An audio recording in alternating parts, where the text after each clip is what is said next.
So dito lang siya, dito ang spark plug niya, dito lang siya papalitan. So ang gagawin lang natin dito is, so nandito tayo ngayon sa Metro Moto along Boni Avenue dito sa may Mandaluyong.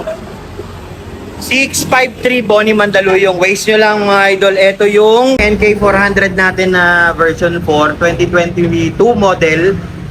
Ayan. So dito lang siya, dito ang spark plug niya, dito lang siya papalitan. So ang gagawin lang natin dito is tatanggalin lang natin yung fairings dito sa both left and right para makuha natin yung tangke. So yun yung tangke niya. Yan. Tangke ng NK. At yan, napalitan na rin namin. Ito yung spark plug na pinalit. Iridium NGK. Yan yung ano niya. Yan, CR8EIX. So yun, ito yung pinalitan natin. Hindi ko alam kung ito yung stock niya. Ito yung pinalitan. Wala na. Right, so yan. Pinabalik na yung sa may airbox. Tapos goods na yan. Lahat ng mga big bike user, puro mga big bike din tinitira nila dito. And at the same time, meron din sila mga scooters. Ayan, mga Harley, oh. May mga gawa sila dito. So, kaya dito ko naman dinala yan. So, syempre, dahil mahal natin yung mga motor natin, doon na tayo sa expert. Sa mga taga Mandaluyong, malapit lang dito yan. Pasig, San Juan, Manila, malapit lang tayo.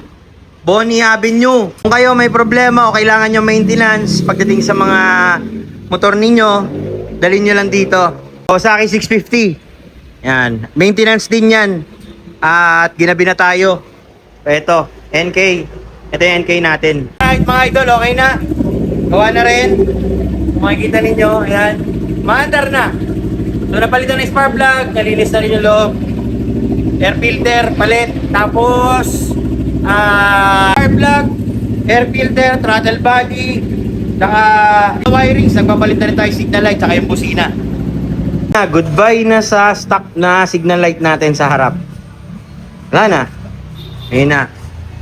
Lumiit na. Pumugi na. So ito na siya. Napalitan na rin yung dalawang signal light natin sa harap. Yan. Try. Yun, oh.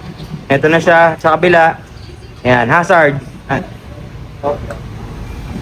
Yan. Ito yung hazard niya. Okay? Lagyan lang natin ng benda yan para dumikit o umayos yung bali niya. May sling. Yun yung total nga pala na binayaran natin doon sa ginawa dito sa motor natin na NK400 is yung spark plug pinapalitan natin. Pero yung spark plug dala na rin natin yon. And yung throttle body nilinis na yon. Pinapalitan natin yung signal light sa harap at saka yung busina. Kaya yung busina, pinaayos na rin natin at saka yung air filter. Pinalitan na rin natin yon. So total na binayaran natin is 3,500. By the way, meron din silang mga package dito na pwede kayong magpa-PMS, package na yon for big bikes and also scooters. Yon.